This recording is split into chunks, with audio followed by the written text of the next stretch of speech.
So mga ka-PJ, magandang hapon po sa inyo lahat. Welcome po to my new vlog. So andito po tayo sa Manila Bay ngayon po mga ka-PJ. So ito po ang inyong abang lingkod, Ben Jasit po mga ka-PJ. So mamaya samahan niyo po ako, doon po tayo pupunta sa Dolomite mga ka-PJ. Tingnan po natin, pasyalan po natin Dolomite po mga ka-PJ. So matagal po natin hindi napuntahan yan. Nasa 2 years na ata mahigit hindi natin napuntahan po mga ka-PJ. So ngayon puntahan po natin mga ka-PJ. So ngayon po mga ka-PJ, nandito po ako sa Manila Bay mga ka-PJ.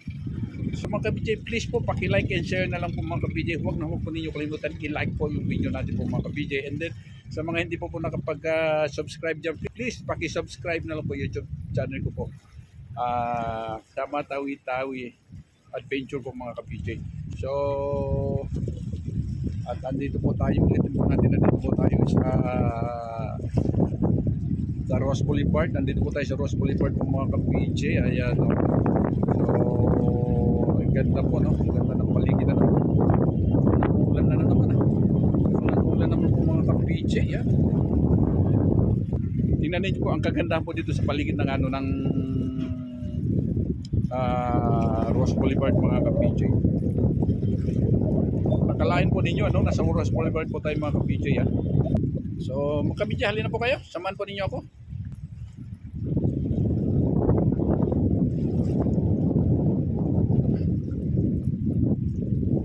Shoutout pala sa inyo lahat po mga viewers ko. Shoutout po sa inyo lahat mga ka-PJ. Shoutout pala sa mga bagong vlogger dyan sa Tawi-Tawi. Marami na bagong vlogger dyan sa Tawi-Tawi. Dyan po sa Sibuto, may nakikita na rin po ako ng mga bagong vlogger. Saka dito po sa Bungaw, meron na rin doon po sa Tubian, Tantopas, marami na po mga vlogger dyan. So shoutout po sa inyo lahat. So pagtyagaan lang po ninyo mga ka-PJ. Pagtyagaan lang po yung mga ka-PJ. So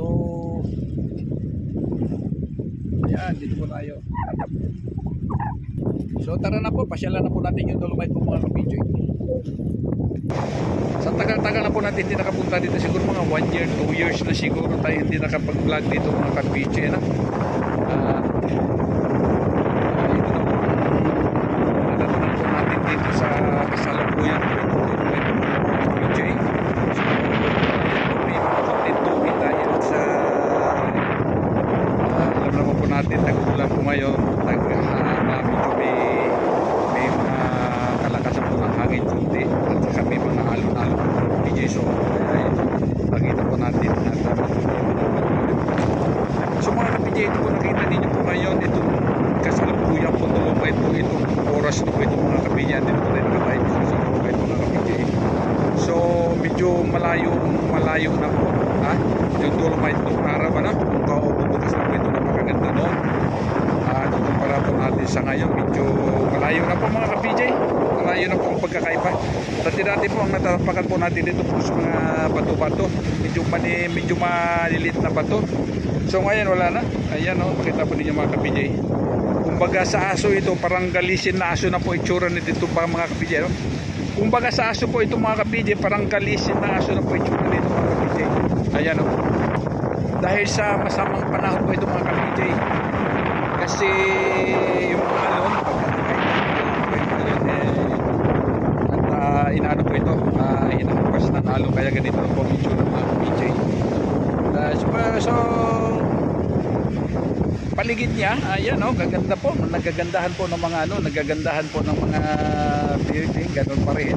Dahil hindi po natatangay ng alon niya. Dahil hindi po natatangay ng alon yun. So ito na po ang PJ, ito po Dolomite. Ayan. Ganito na po.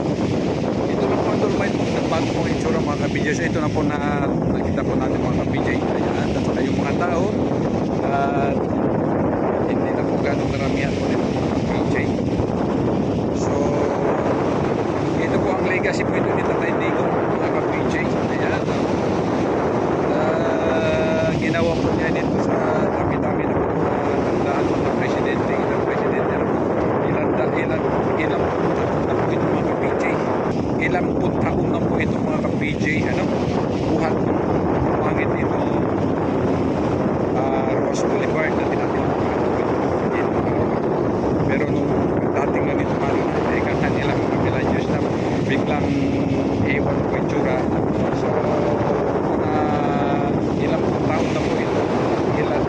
president na po dito mga ka-PJ ng daan.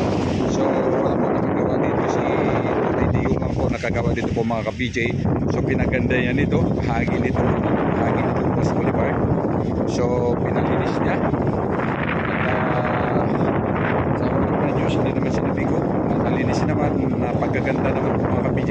Napapaganda niya naman po mga ka-PJ. Napapaganda niya naman at tinanggilik naman po ito ng pasa. Mga nagdaan tao kayo. Kaya po yung mga nagdaan tao mga ka-PJ. So ngayon, ito na po yung tsura tayo sa kasama PJ.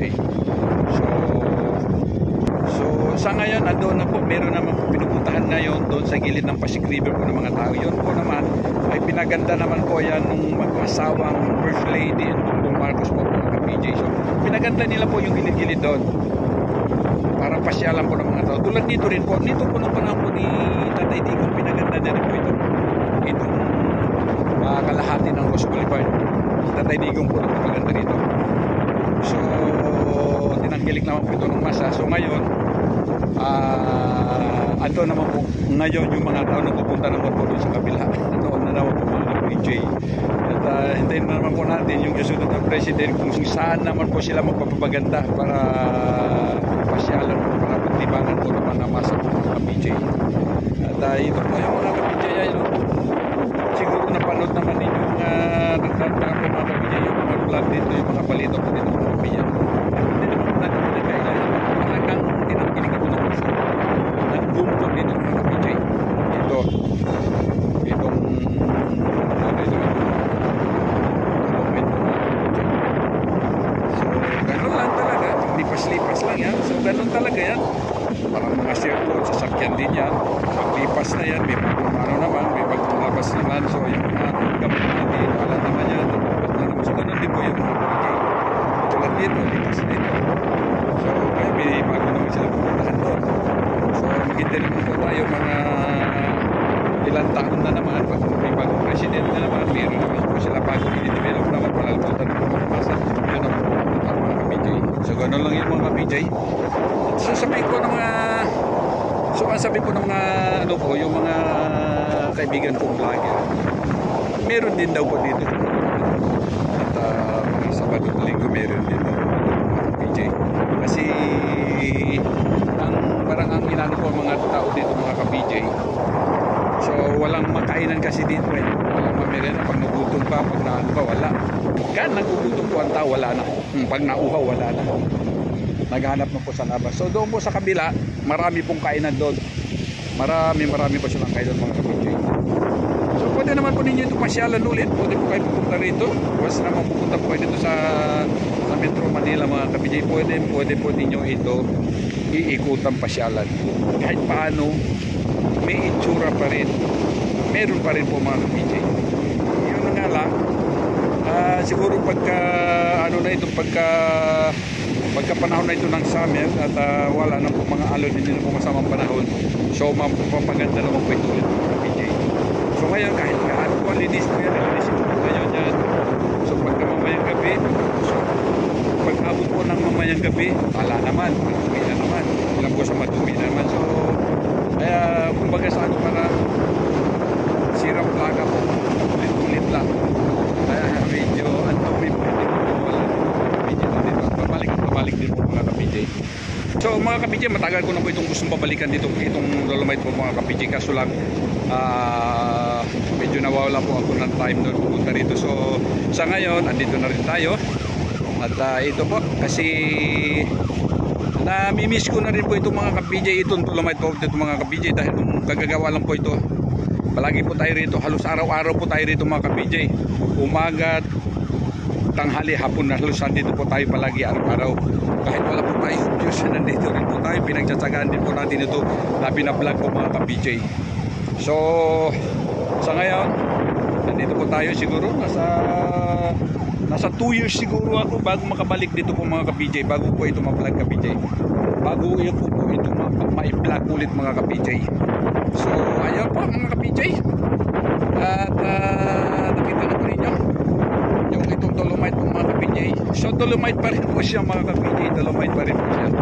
So Mga kapidya, ako po hihingi po ako ng suporta po ninyo. Please supportahan po ninyo yung YouTube channel ko po. Supportahan ninyo po ako, no? Paki-like and share na lang po, and then paki-subscribe na lang po sa mga hindi pa po nakapag-subscribe dyan sa YouTube channel ko, mga kapidya. At shoutout po sa inyo lahat. So, tas puso po ako nagpapasalamat po sa suporta po ninyo sa akin po, mga kapidya, sa vlog ko po, mga kapidya. Thank you so much po sa inyo. God bless. Mabuhay po tayo lahat, mga Pilipino. Pagpalain po tayo ni Lord, mga ka-PJ. Maraming salamat po sa inyo lahat.